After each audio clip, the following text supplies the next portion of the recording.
Hello there guys, and welcome to a new video. I'm Pepper F1, and Pepper Interviews is finally back.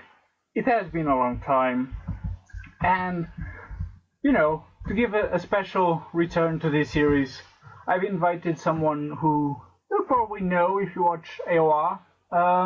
Ladies and gentlemen, Justin Sutton, or as you might know him on Twitter, FakeGhostPirate. Thank you. Thank you for having me. I'm happy to be here.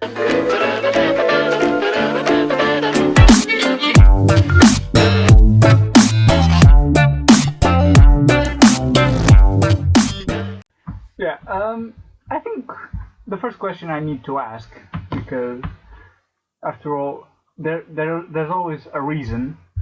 Why FakeGhostPirate? It was actually a line from a TV show that I watch. It's a cartoon and sort of an adult cartoon called The Venture Brothers. There's a character in the show where he's pretending to be a ghost pirate, and somebody asks him, why don't you do something else? And he says, you try finding a job with nothing on your resume but fake ghost pirate. And that line always stuck out for me because something about that just really clicked with me, and I always thought that was really hilarious. And so I just kind of went for it. I used to go by the name Moe Sukiru, which is Japanese for burnout or to burn out, which was kind of like a car reference, like when you do a burnout in a car. And so I was Moe Sukiru for a very, very long time. I still am Moe Sukiru in a lot of places on the internet. But it was very hard to pronounce for the English speaking or just non-Japanese speaking people that I was friends with and whatnot. For instance, when I played World of Warcraft, my name was Moe Sukiru, and everybody just called me Moet. They couldn't pronounce the whole thing. So, but I decided when I first joined ARL at the time. When I joined ARL, I was Moe Sukiru, but I decided to change it because I noticed a lot of people were having trouble pronouncing it. So a lot of people thought I was Japanese and stuff. So I decided to switch over to FakeGhostPirate. The other option was Grand Galactic Inquisitor, but that's too long to fit in most things. When you're signing up for Twitter and Skype and all the various things, you can't fit Grand Galactic Inquisitor in there.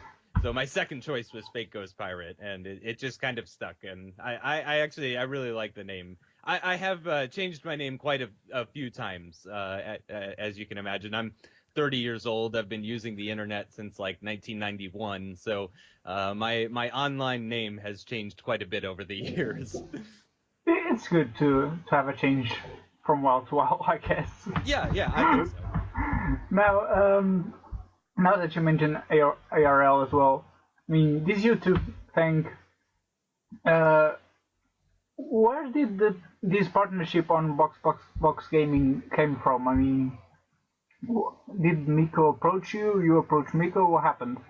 Well, actually, my first season in ARL, when I signed up for it, I was put into Split 2 on the PC side, and you could request if you had a request for who you wanted to be your teammate, you could put in a request. You weren't guaranteed to get the person that you wanted, but you could put in a request. But because it was my first season and I didn't really know anybody, I said, I don't care who I get put with. And they teamed me up with Miko, who goes by the name Smuffler on the internet, and we clicked, pretty much right away. He's Finnish. He's from Finland, so he's got that kind of Finnish attitude. They're very easygoing people, and I think I'm a pretty easygoing person as well. And we raced together. We practiced together. We never had incidents. We were both, pretty clean racers and stuff. So we immediately liked each other for sure. And I don't remember exactly when it was, but at some point during our sort of partnership as teammates in ARL Split 2, he asked me, what would you think about doing like a cooperative channel, like a channel together? And I said, actually, that's a great idea, because it's a lot of work to do a channel by yourself.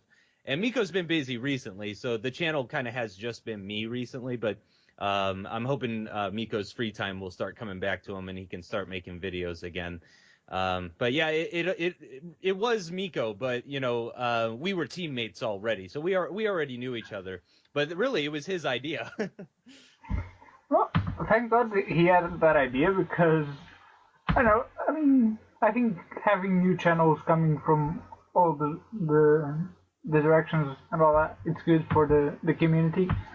Now, Yeah, it's something different. Yeah, there's a lot of British F1 YouTubers for True, sure. There's true. a lot of them. So yeah, I think people, it's kind of nice to hear a non-British voice, you know, and get a different point of view. I agree. There should be a restriction for British people on YouTube. Yeah, your video was, I would say, probably around 3 years ago. It was on F1 2012 AOR, or ARL as it was called back then. And since then, you've kind of been growing ever so slightly. Now on 2,339 subscribers, there's one missing. You want to request a subscriber just to make the number a little bit more, you know, a good number, a nice number to see. Yeah. But it has been a big growth, and you've been called sometime during that growth to actually commentate the official highlights of AOR. I mean, how did this opportunity came to you? I mean, XMAG was already there with Rapid Scorpion, I believe, and suddenly you showed up. I mean, how was the feeling to be in such a famous highlights, such official? You know, I mean, it was an important thing already back there, and to be part of the commentary box. I mean, how special was it for you to be there? It was pretty fantastic, and I owe it all to XMattyG, to be totally honest, and really to Miko, strangely enough as well, because Miko made a highlights video. I think it was for our ARL season. He made a highlights video. He set it to music. As you mentioned, you know, we had our videos where we would do commentary together, Miko and I, and he made a highlights video from those videos to kind of wrap up the season. And XMattyG stumbled across it somehow, and he heard my commentary, and you know, just what he said on Twitter, like, who is this guy? You know, we got to get him in here, or something like that, which I was very surprised about, to be totally honest. I wasn't expecting anything like that to happen. But it was all down to the video that Miko made, the highlights video, and then XMattyG. I guess Rapid Scorpion Scott, he was pretty busy, so they were kind of looking for somebody to fill in the gaps. When I came in with XMattyG and Fizzy, it wasn't full time. I was just gonna be there whenever Scott couldn't do it. And I was happy to do that, to be honest. I was perfectly happy to do it. And as you mentioned, you know, it was a great opportunity. There's an incredible amount of views that happened. I learned a lot, not just from doing it, but I learned a lot from XMattyG as well. Of all the people that I've done commentary with on YouTube before, XMattyG is definitely the most talented, I think. It's you know, because everybody just sees his videos. They're not there, you know, when we're starting and when we're finishing and everything like that. And when I do commentary, I kind of have to get into like a commentary mode. You know, I have to like prepare myself and start thinking about the words I'm going to use and stuff like that, and really put myself in that mindset. And for XMattyG, it's like flipping a light switch. I mean, he goes from being the silliest, most hilarious person you've ever met, and then just in an instant switches into, you know, amazing commentary mode. And it's truly incredible. And as I'm sure some people know, I mean, I actually write out some of my commentary. I write it down on a notepad and just read off of it. Not much of it, usually just the introductions for the videos. But Matty never did that. I mean, he just goes straight into the video and is usually pretty much flawless. Sometimes we had to restart, but not very often. And usually when we did restart, it was only once or twice. But I learned a lot from that, and it was a great experience. And to this day, Matty is probably my favorite person to do commentary with, even though he was the lead commentator in that scenario. In most scenarios, I would say I'm the lead commentator, but in that AOR highlights series that Fizzy had, I was the co-commentator. I was the Martin Brundle of the equation, and he was the Crofty and all that. And but he was great. He was fantastic. He was the best person to do commentary with, and I really enjoyed the whole experience. I always hope that I can do more commentary with XMattyG in the future. But yeah, it was truly fantastic. I would say those are still probably my favorite to have recorded. No offense to everyone else I've done commentary with, but those were a lot of fun.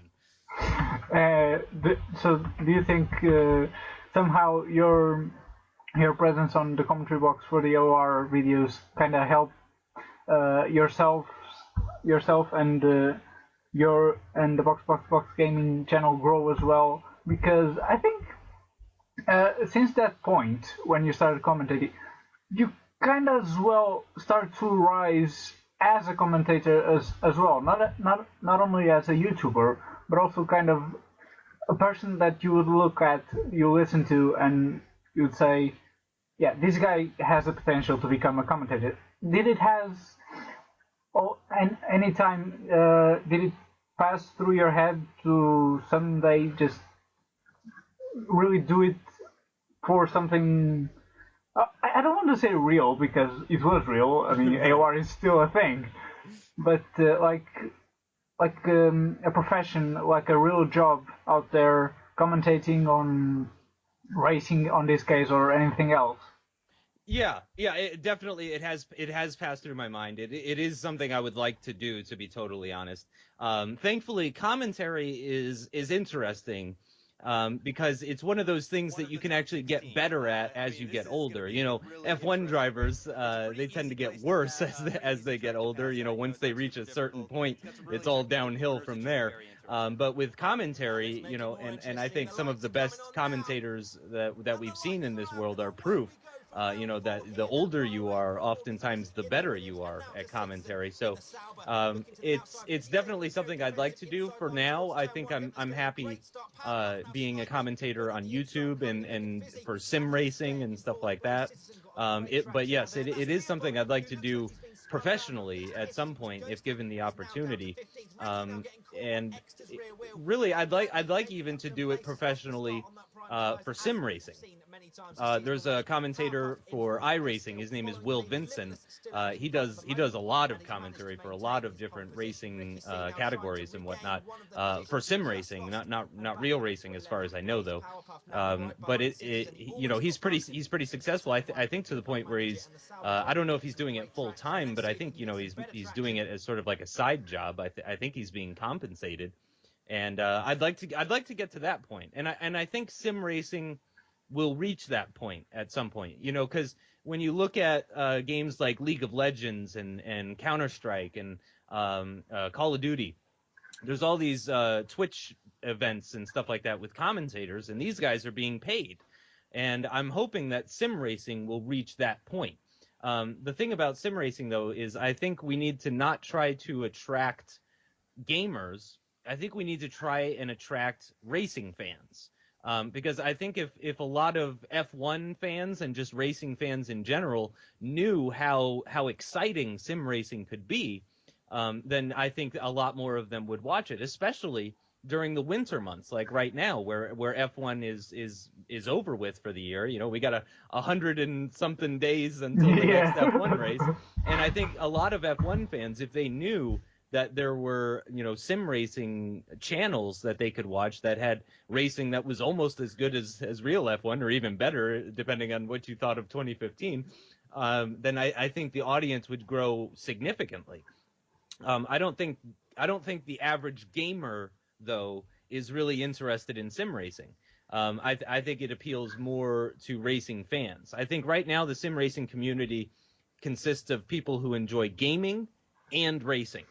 And I think we need to break into the market of just racing fans, people that are unfamiliar with video games, and we need to get them involved in it. And then the other thing I was going to say is it's actually quite hard to become a racing commentator in America, because America is so large. I mean, there's lots of racing that happens in the UK and in Europe in general.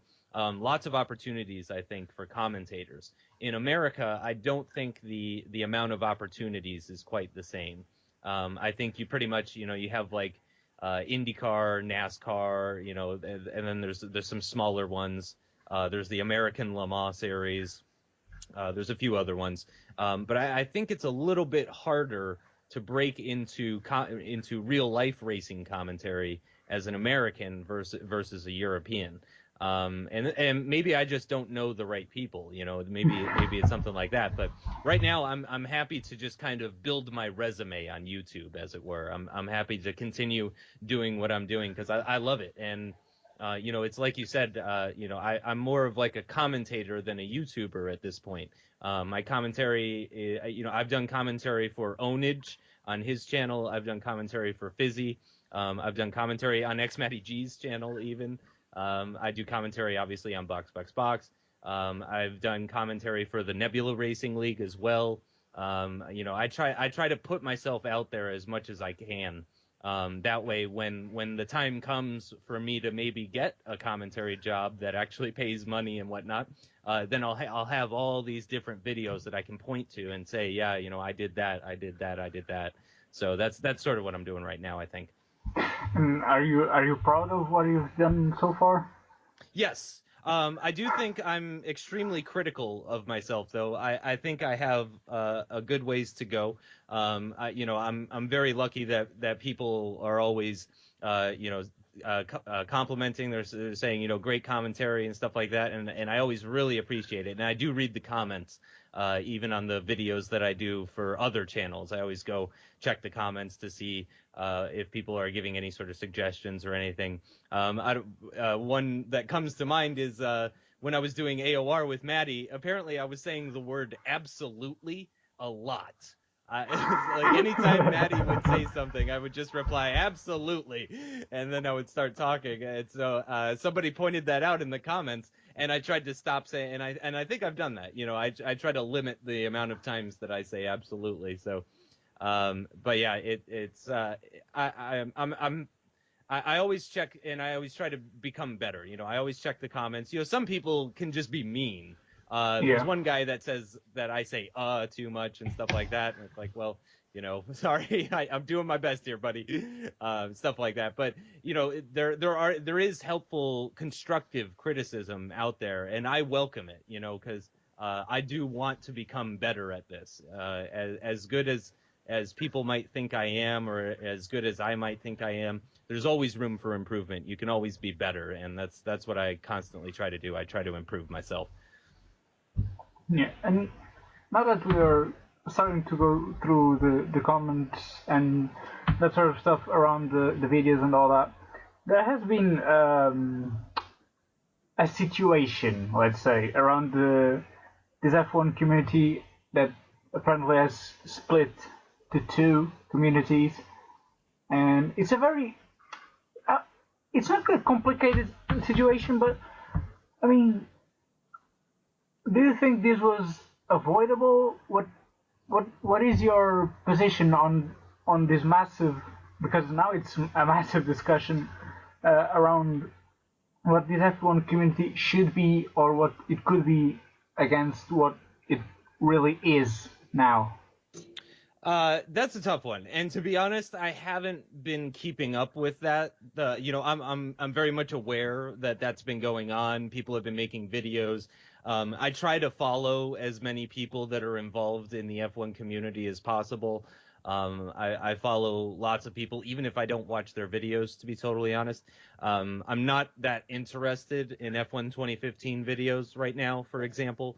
So I haven't really been watching like Arev's videos or Ben's videos or even Maddie's videos, to be totally honest. I haven't really been watching them because F1 2015 just kind of it was a bit of a disappointment for me and for other people as well. But the community it's strange because it's a smaller community versus other games. You know, when you look at the Call of Duty community and the League of Legends community and stuff like that, there's just so many people that the community, you know, doesn't even really exist. Like the community is 1 million people, which is more than it should be. But with F1, you have this smaller group of people, these hardcore fans, and I think it could be difficult sometimes for people because they're not seeing the growth that they maybe expected. And to be totally honest, I think it has more to do with the F1 games than it has to do with YouTube or YouTubers in general. I've always been the type of person. I mean, I've done videos that for other channels that don't have very many subscribers, that don't get a lot of views. But I'm still happy to do it because, again, you know, it's kind of like, you know, it's something that goes on my resume. I can still link it to somebody and all that.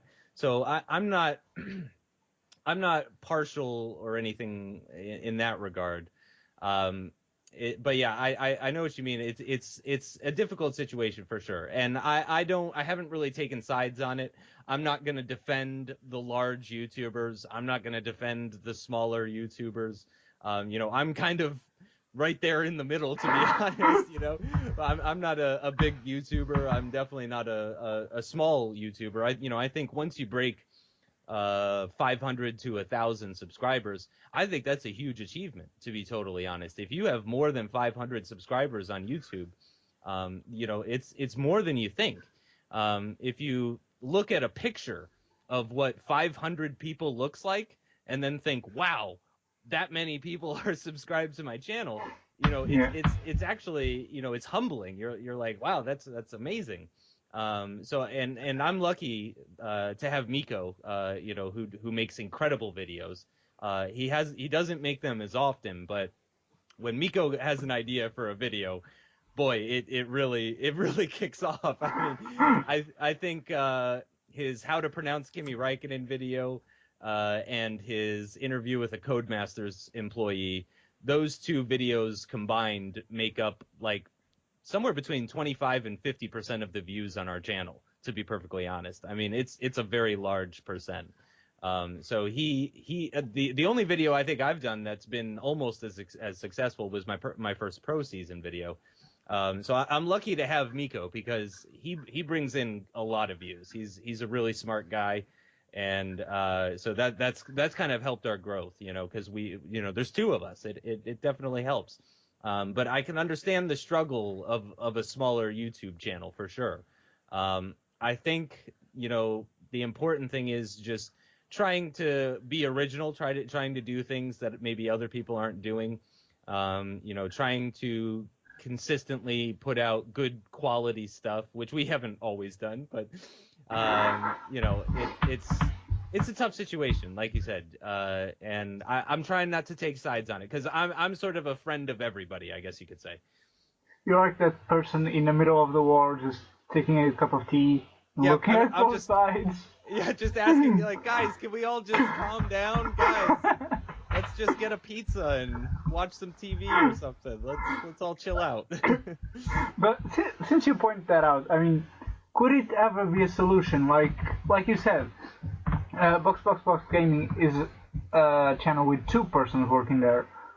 Could it be a solution for some of the most unsatisfied YouTubers? Just get around with someone else that they actually like to work with and sort of stuff, and merge both channels, and maybe somehow they could achieve the goals that they were always after, but they couldn't make this on their own. Mm-hmm. I think it's something that somebody should at least consider. It's obviously not going to work for everybody, but I think it's an option that people should at least consider. And Miko said to me once that he and I are kind of like Penn and Teller, the magicians, because Penn talks a lot and Teller doesn't talk really at all. But they work great as a pair. And I think that's sort of the same philosophy that makes Box work, because we're very different people while still being similar. You know, we both have the same passions for video games and for F1 and for racing and all that. But Miko is better on the editing side of things. He edited the AOR PC Split 1 highlights when we were putting those up on our channel for a while. That was a lot of work, and that's sort of the problem with Miko, is that he's such a perfectionist that it takes him a very long time to make a video, because he puts so much work into making sure that it's absolutely perfect.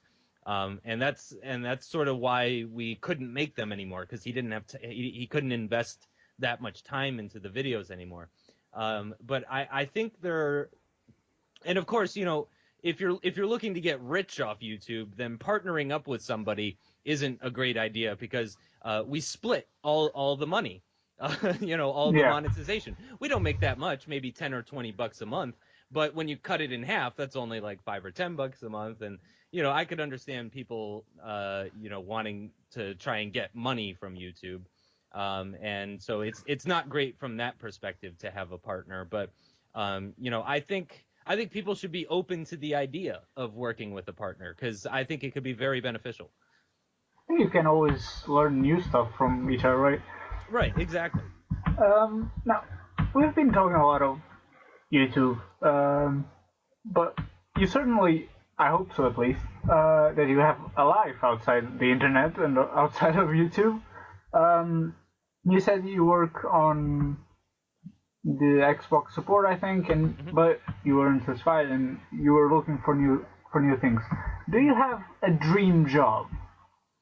Wow, dream job would probably be commentator, to be totally honest. If I had to pick a dream job, it would probably be commentator. Because I really enjoy talking, which is actually why I think I'm in technical support, because it's a lot of talking, to be totally honest. You know, when somebody calls up Xbox help and I got to talk to them, you know, you have to fill time, you have to ask questions, you have to learn how to communicate with people, and it's something that I think I've developed from a young age, how to talk with people. I'm an only child. I don't have any brothers or sisters. So I think because of not having brothers and sisters, I kind of learned how to approach people, even if I don't know them or if I have nothing in common with them. You know, I'm good at just making conversation, just filling time with words. And so I would say commentator would probably be, F1 commentator specifically would be my sort of dream job. Sadly, F1 on NBC here in America has Will Buxton, and Will Buxton is a fantastic commentator. I really like him. So I don't think there's going to be any positions opening up in the near future, but I would say that's probably my dream job, F1 commentary. And I mean, F1 commentary would be warm, but more related to the possibilities that you have. You already said that you like to talk and to develop a conversation. Maybe you ever thought of being a journalist, not exactly a commentator, but why not a journalist, for example? Yeah, that's something I've thought of too. I do a lot of writing, or have done a lot of writing in my past as well. That would be another great job that I would really enjoy. I've done writing for iRacing News for quite a while, over a year. I wrote for them. I got a little burnt out on that. It can be very difficult writing an article every single week about you know, sim racing, and trying not to you know, get bored with it, trying not to say the same things over and over and over again. It's very, very challenging. You know, massive respect to everybody at iRacing News, because they put in a lot of work to make it as interesting as possible, and I think they do a great job. I've had a couple of articles posted on motorsport.com in the sim racing section as well. I did some writing for them. That motorsport.com, though, their sim racing section is highly neglected, which is kind of what turned me off from doing that. I would send them an article about some sim racing news, and then they would post it maybe 5 to 7 days later. And there would always be problems. There was one article I sent in, and they didn't put the bottom paragraph. It was for the Assetto Corsa Dream Pack. I wrote an article for the the first Assetto Corsa Dream Pack, and they left out the final paragraph of the article. And I sent them an email. I said, guys, you forgot to put in this last paragraph here that I sent you in the email, and they never did it. They never responded to me, nothing. They just left it the way it was, and that was kind of frustrating from a writer's perspective, because my name is attached to this article, this unfinished article that's getting 10,000 views on motorsports.com, and it makes me look silly. Yeah. And they didn't seem that interested in their sim. Now I've thought about contacting them and offering my services to become the editor of their sim racing section. I haven't followed through with that idea, but I've considered it, because clearly they need some help. But and that's the weird thing about it. If you go look at the sim racing section for motorsport.com, the articles get tons of views. I mean, 5-digit numbers, 10, 20, 30,000 views, stuff like that. And yet they don't seem to care about it. It's just kind of there for the heck of it. They want to cover all their bases. They don't seem to actually have any sort of interest in making it better or making it bigger or making it anything. Because I told them, I think you could be the #1 source for sim racing news if you would just put in some effort. If you would just try a little harder, yeah. Then everyone would go to you guys. But yeah, I would love to do some sort of writing or editing as well. I don't have an English degree, but I've always been, a bit of a grammar person. I'll correct somebody if they spell something wrong, all that whole thing. I can't help it. It's built. I understand you. Don't worry. I'm just like that. And funny enough, Miko has corrected my English before. So as much of a perfectionist as I am about English, Miko's even more of a perfectionist. Like I was saying before, he's very much a perfectionist. He likes everything to be exactly right. And he's corrected my English before in the past. But that would also be a fantastic job, to be honest. I would really like to do something where I work from home, to be totally honest. Writing is one of those things that you could do from home, especially relating to sim racing. If you're a writer for F1, then of course you have to go to all the races and everything. I'm happy to do that too. But if I can't do something like that, I wouldn't mind working at home. I'm not the type of person that does well sitting in an office cubicle all day, from 9 to 5. That's really just not the type of person I am. So that's kind of the reason that I do the Xbox support, because I can do it from home. Which is really nice. I don't have to drive anywhere. I could just wake up, sign in, and start working. Yeah. So, how would you define your relationships outside your home, outside the internet? Like, maybe I'm just wondering. Maybe some of the guys that you met through YouTube or through the sites you've written for. Do you keep on touch with them outside the internet, or are your relationships kind of based on the virtual contact? It's mostly the virtual contact, for sure. That's the big part of it. But I've always been that type of person. Like I said earlier, I've been using the internet since like 1991, and I've met lots of people on the internet. Some of my best friends I met on the internet. When I was very young, in the late 90s, I was on a forum for Dragon Ball Z, and I met a lot of friends through that forum. Probably 3 or 4 or 5 of them I'm still friends with today. I met probably 20 people through that forum, but I'm still friends with a good number, with about, like I said, like 3 or 4 or 5 of them. I still keep in touch with them. And I'm pretty good friends with Alex Gillen. We talk like on our cell phones every once in a while. We mainly talk on Twitter, but we do talk outside of Twitter on Skype and on our phones and stuff like that. Even my girlfriend I met on the internet, to be totally honest.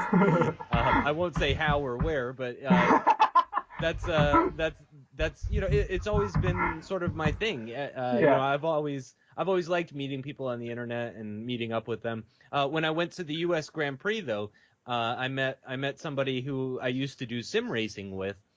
His name is Austin Hunter, and we were in a Precision Racing League together, and we were doing iRacing races together. And he's a real life karter. He does karting here in Texas, and he was like the champion or something of Texas karting. I don't know exactly what he was, but I met up with him at the U.S. Grand Prix. Not for a very long time. I was there on Friday and Sunday, and he was only there on Friday and Saturday. So we met up on Friday in between Free Practice 1 and Free Practice 2 and just kind of chatted for a little bit. We just, kind of hung out for maybe 30, 45 minutes talking to each other. And then we both went back to our seating areas before Free Practice 2 started. So I have interacted with people outside of the internet as well. And it's something that I really like, to be honest. I think I'm pretty good at spotting when somebody is being genuine on the internet. I can tell if somebody's acting like themselves or if they're trying to act like somebody else. So I've made a lot of friends on the internet, and I plan to continue making friends on the internet, to be totally honest. It's a great place if you know where to look.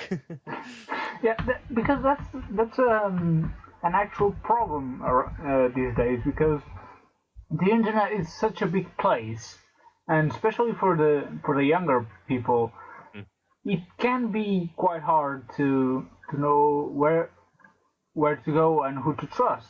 But as you said, there's a lot of good people around there. So what would you say to those people that are against younger people just messing around on the internet and trying to meet new people? I mean, what would you say to try and convince them that the internet isn't that bad for meeting new people?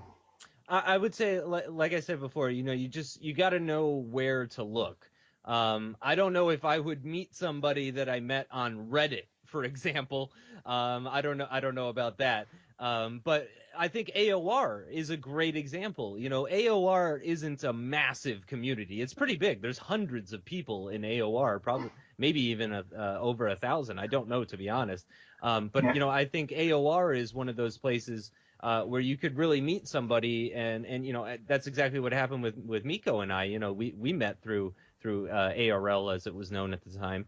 I think sim racing communities are specifically a great way to meet people, because again, I met Austin Hunter through Precision Racing League. I met other people through Precision Racing League. Nobody that lives in Texas. Austin was the only other person I met who lived in Texas.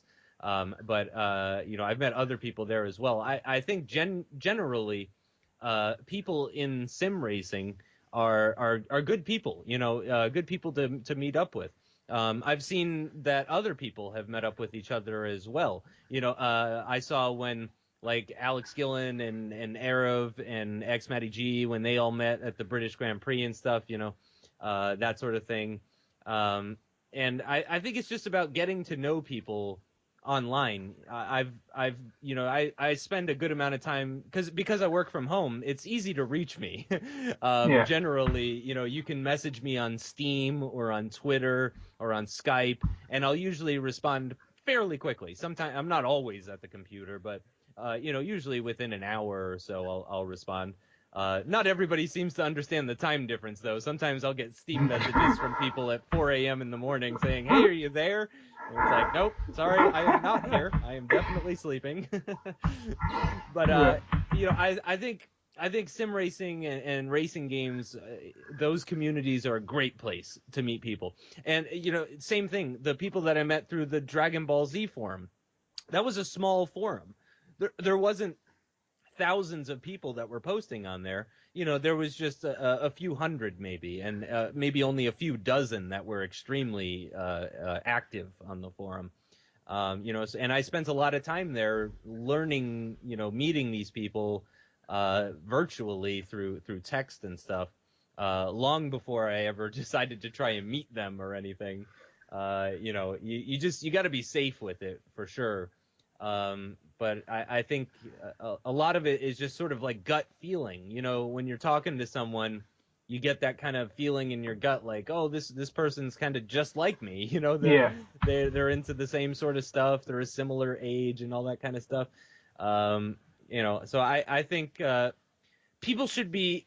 I think it's a good thing to be hesitant about meeting someone on the internet. But at the same time, I think people should be open to it. It should be a possibility, but you should play it safe for sure. You should be cautious about it. You don't want to just meet someone and say, hey, why don't you come pick me up in your van or something, something like that. I think it's better to chat with someone for a while before you try to meet someone. Yeah, and well, we're unfortunately reaching an end to this interview, but there was one question from I'm sorry, I don't remember the name now. There will be on the video, but there was a question asking to you, how would you react if Sergio Perez ever won a race? Yeah, that was one of my more popular videos, was me reacting to Sergio's crash in Canada 2014.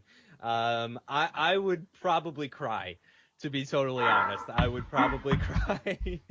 I would probably, do the little girl like screaming, like when you see the videos of girls when the Beatles come into town and they're that whole thing. I would probably cry, to be totally honest. I mean, he nearly won a race in Malaysia 2012 when he was catching Fernando Alonso. Yeah. He got very, very close to winning that race. And that was actually the race that turned me into a Sergio Perez fan. I didn't watch F1 for a number of years before 2012. I was at an age where I was more interested in other things than racing. Yeah. And I kind of regret that, but that's just a fact. That's the way it was. That's how life is. Yeah, exactly. But I saw the first race of 2012. I saw the Australian Grand Prix in 2012, and I was like, wow, first of all, F1's changed a lot. Second of all, I really like this. and I started watching it. The second race I watched was the Malaysia race. And as we all know, 2012 was an incredible season. Yeah. And Malaysia was an incredible race as well. Mixed conditions, lots of action. And Sergio nearly won the race, and that's what turned me into a Sergio Perez fan. I already liked the Sauber team. I liked that they had a Mexican and Japanese driver. It felt to me like almost every team had a British or German driver, very, very Europe central. And here was Sauber. They had a North American driver and an Asian driver. And I thought that was unique. I thought that was very interesting. And so I was already drawn to Sauber in the first race, but in the second race when Sergio nearly won, I was sold. I was like, okay, this guy's awesome. And I always kind of like the underdog. I've never been the type of person that likes domination. I don't jump on whichever team is winning. I like to see somebody fight. And that's really what Sergio did in 2012, or at least the first half of 2012. So yeah, if he won a race, I would get very emotional, I think.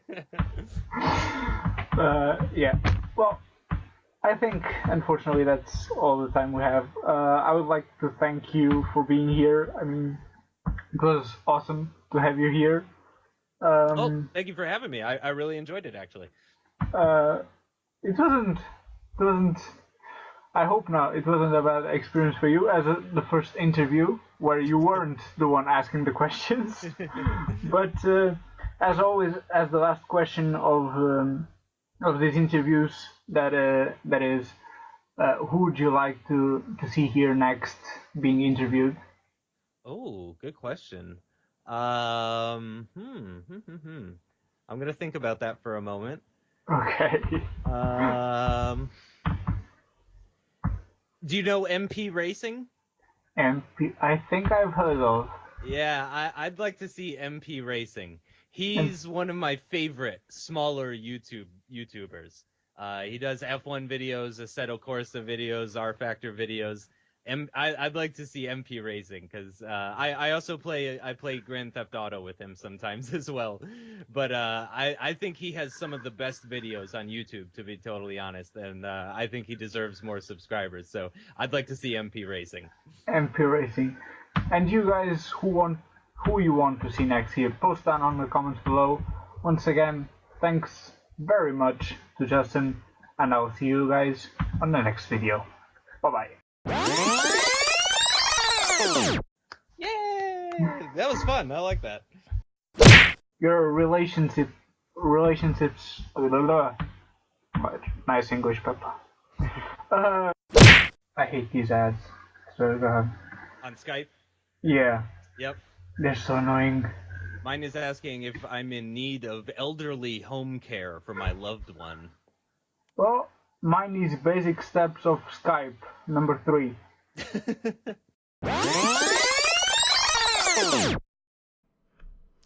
Finally, someone let me out of my cage. Now, time for me is nothing cause I'm counting no age. Now I couldn't be there. Now you shouldn't be scared. I'm good at repairs and I'm under each snare. Intangible. Bet you didn't think so, I commend you to. Panoramic view. Look, I'll make it all manageable. Pick and choose, sit and lose, all you different crews. Chicks and dudes who you think is really kicking tunes. Picture you getting down in a picture tube. Like you lit the fuse. You think it's fictional, mystical, maybe. Spiritual hero who appears in you to clear your view when you're too crazy, lifeless, to know the definition for what life is. Priceless for you because I put you on the high shit. You like it? Gun smoking righteous with one toke. You're psychic among those possess you with one go. The essence, the basics, without it you make it. Allow me to make this childlike in nature rhythm. You have it or you don't, that's a fallacy, I'm in them. Every sprouting tree, every child of peace, every cloud you see with your eyes. I see destruction and demise, corruption in disguise from this fucking enterprise. Now I'm sucking to your lies through rust, though not as muscles, but percussion he provides for me as a guide. Y'all can see me now cause you don't see with your eye, you perceive with your mind, that's the inner. So I'ma stick around with Russ and be a mentor. Bust a few rhymes so motherfuckers remember where the thought is. I brought all this so you can survive when law is lawless. Feeling sensations that you thought was dead. No squealing. Remember that it's all in your